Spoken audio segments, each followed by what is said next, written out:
What's up, ladies and gents, Ghost here, and today I would like to show you some of the loadouts that are available for the pilots within Titanfall. We're also going to be taking a look at something down here which is quite different from most other competitive multiplayer FPS games, and that is the burn cards. Now, people have really been asking what is it that sets Titanfall apart from other FPS games, and most people really name the obvious things. Obviously there is Titans within the game, and then you have the double jump feature, you've got wall running, and all of that awesome stuff, and that seems pretty obvious. But for me, one of the really welcome features of this game is actually the different loadouts for the Titans, for the pilots, and then this new burn card system, and I haven't really seen anybody covering this so far, so I'm going to show you guys just what is available here. So once you hit a certain level, you'll start to unlock your custom pilot profiles. Prior to that, you get Assault, you get Assassin, and some sort of a close quarters combat loadout. I don't quite remember the name of that one, but as you can see here, if I level up some more, I will unlock more custom pilots. So let's take a look at how we can actually customize our pilot here. So primary weapon, we can get a number of different selections here. The one you're going to start with is the R101C carbine, and then you have a shotgun. You have the smart pistol, which is quite a controversial weapon, I suppose, and probably one that I'll be covering in the future. That's more sort of a silenced lock-on pistol, like for the assassin class. Then you have an SMG, you have a DMR sniper rifle, the G2A4. I haven't unlocked this, as you can see yet, but I believe it's sort of like a semi-auto rifle that is pretty accurate. And here you have the factory issue Hemlock, which fires a 3-round burst, another SMG, an LMG, and another sniper rifle. So you can see you've got quite the selection of weapons here to choose from. There isn't an awful lot, only 10 primary weapons in total, so if you compare that to a game like Battlefield 4, then it's not really so many. Alright, I was going to show you guys the customization as well. So if you go in each weapon here, there are two different slots that you can select. So first of all, you have your sight here. So you've got the HCOG, which is pretty much your red dot sight, and then you have the hollow sight, and then you have the AOG, which I'm pretty sure is something similar to the ACOG. Once you've selected that, you can then choose, for this particular weapon here, between factory issue and extended magazine, which makes a huge difference there, having those 10 extra rounds. You can also put a suppressor on your weapon, which is incredibly helpful in this game. You spend so much of your time killing grunts and killing NPCs that you're going to be appearing on the minimap all the time, and there's nothing more annoying than being killed by a pilot who's seen you because you were firing at an enemy NPC.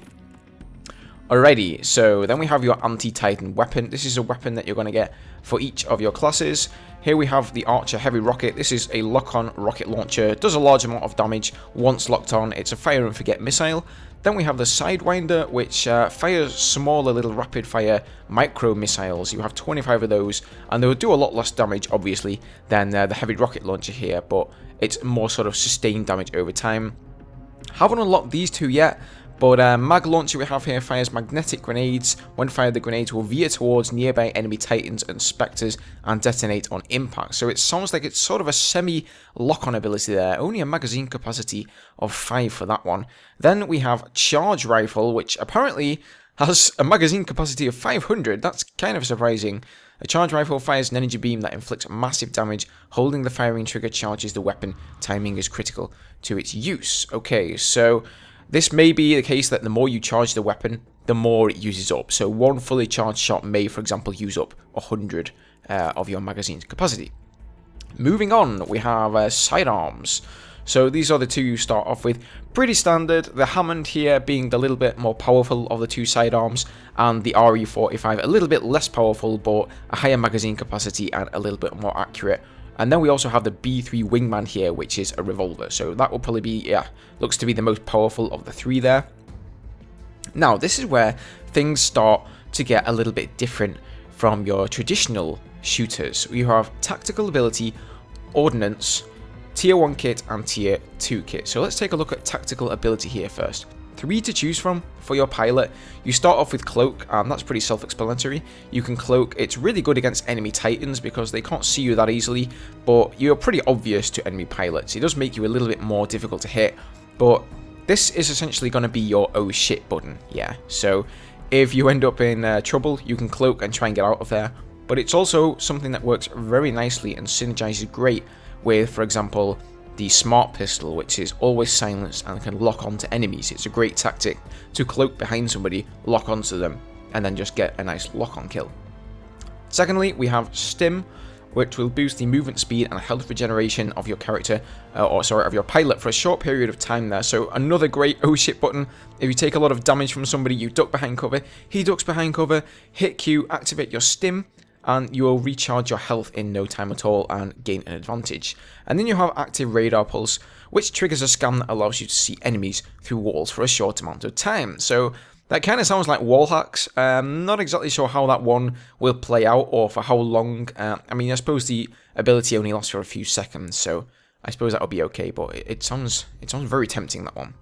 Alrighty, so moving on to Ordnance. This is essentially your grenade. You start off with your frag grenade, does pretty much what it says on the tin, and then you get the arc grenade, which is a little bit more interesting. This one will actually scramble your HUD. If you're a pilot that gets hit by this, or you're a Titan inside a Titan, it will really scramble up your HUD, and it will also do damage to pilots and Titans. Next, you have the Satchel Charge, which is essentially like C4. You can drop this down, and then you have a detonator, and that will do damage just like a frag grenade will. And then you have the Arc Mine, which is pretty much like the Arc Grenade, so it will do damage and scramble the HUD of enemy pilots and Titans in the same manner as the Arc Grenade, only it's a mine. So you put it down, and it's triggered off by a proximity. Alrighty, and then moving on here, we have Tier 1 and Tier 2 kit. Now, everybody knows that Respawn made Modern Warfare 1, they made Modern Warfare 2, so this kind of reminds me a little bit of the perk system from Call of Duty.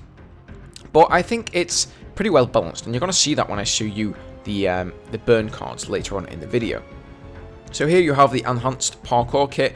This will allow you to wall run and wall hang for increased periods of time. Next up, Explosives Pack increases your ordnance ammo capacity as a pilot. I haven't tried that one out yet, so I'm not sure if it will give you 1 extra grenade, or maybe 2 or 3. I mean, I'm not sure exactly how great that particular perk is going to be there. Power Cell accelerates the recharging of your pilot's tactical ability. And then we have Run and Gun here, allows you to fire small arms such as pistols and SMGs while sprinting. That's a really interesting change, because pretty much every FPS I know of, you cannot fire your weapon while you're sprinting, and this perk here apparently allows you to do that, so that will be really effective as a sort of close quarters combat build. Quick Reload Kit accelerates the reload speed of all your pilot weapons. Sounds quite a lot like that perk from Call of Duty. Can't quite remember it. What is it called? Sleight of Hand or something like that. Then we've got Stealth Kit here. Makes your footsteps silent and makes your jump kit exhaust nearly invisible. So that sounds a lot like a Ninja from the Call of Duty series. You can see they've really drawn quite a lot of inspiration from Call of Duty in a number of things in this game. And I'm not at all saying that that is a bad thing. Moving on to Tier 2 kit, a lot of these are a lot more centered around your Titan. So here you have Dome Shield Battery, extends the duration of your Titan's Dome Shield after Titanfall. Probably not one of the best in my opinion there. Then you have Minion Detector, which will display friendly and enemy grunts and specters on your minimap at all times.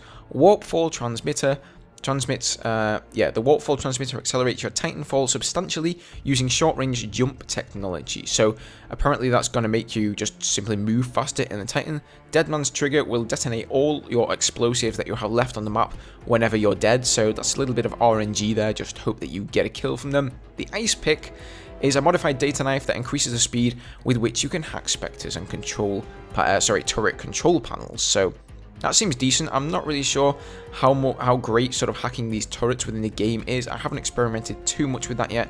And then you have Guardianship, which upgrades the targeting systems of your Auto Titan, which is probably going to be really good, because if you have your Titan on auto, they essentially really suck ass. They are not good at all. They're pretty terrible. Alright, so those are the pilot loadouts. I'm thinking of covering the Titan loadouts in a later video, guys, once I've unlocked some more stuff for those. But let's take a look at burn cards, and this is really one of the ways that Titanfall differs from FPSs. So you can see here we've got 3 slots. You unlock them by going up in rank, and let's just take those cards out of there. You can fill up these 3 slots each and every round, so you can equip 3 cards, and when you use one of these cards within a game, it only lasts for that particular life. So at the start, before you spawn in, I could, for example, put Spider Sense in here, which is it allows gives you an audible warning when enemy players are nearby. So I can put that in there before I spawned. I can select that card, use up that card, then I will start getting a warning whenever there's an enemy player nearby. However, if I die, that card will disappear. I won't be able to use it again in that particular round. And as you can see here, there are a lot of different cards to choose from. We have amped weapons here, which essentially replaces your normal weapon with the same weapon, but just a little bit more powerful. Here you can see we've got the amped mag launcher. Here you can see a buff to your active camo, which will replace the pilot tactical ability with a longer lasting cloak. Prosthetic legs allows you to move faster. Spider sense, we looked at that one. Some of them seem really amazing. Packet sniffer here, you automatically generate active radar pulses periodically. So that was like the perk that you can get for your class. Well, not really the perk, but rather the ability that you could have for your class. But this will actually be happening the entire time unless you die. So yeah, as you can see, it can detect an electronic signature from up to 1,000 meters out. So that sounds kind of OP actually, to be able to just see where everybody is and have wall hacks. Not sure how that one's going to be. Double agent here, Grunt, Spectres, Auto Titans, and Turrets ignore you. So as you can see, you have a lot of cards to choose from. You can see here, this one's number 33, 33, that's the same one, that's 42, this one's number 44, so there's probably like at least 50 different kinds of card that you can get in the game, and before each round, you can decide which ones you want to equip. So you equip them like so, and then when you spawn in, you can use each one. I think you can use more than one in one life if you so choose to do so, but you have to be really careful about it. Also, if I decide to use up these cards and I burn these 3 burn cards during a round, I will not necessarily get these burn cards back at the end of the round. I might get different cards. You seem to just acquire cards by playing rounds, and when you finish the round, you get a number of cards, but I don't think you get as many as 3 every round. I think you only get 2, so if you keep on burning 3 every round, and you only get 2 back, eventually you're going to end up with no cards. But some of the really good cards, like Packet Sniffer here, you don't get them quite so often. So, you know, it just really introduces some interesting tactics into the game of when you should really choose to use burn cards or not. It is essentially a lot like the perk system in Call of Duty, but rather than simply equipping it and having it for the entire round, you have to burn them. So I really, really like this system.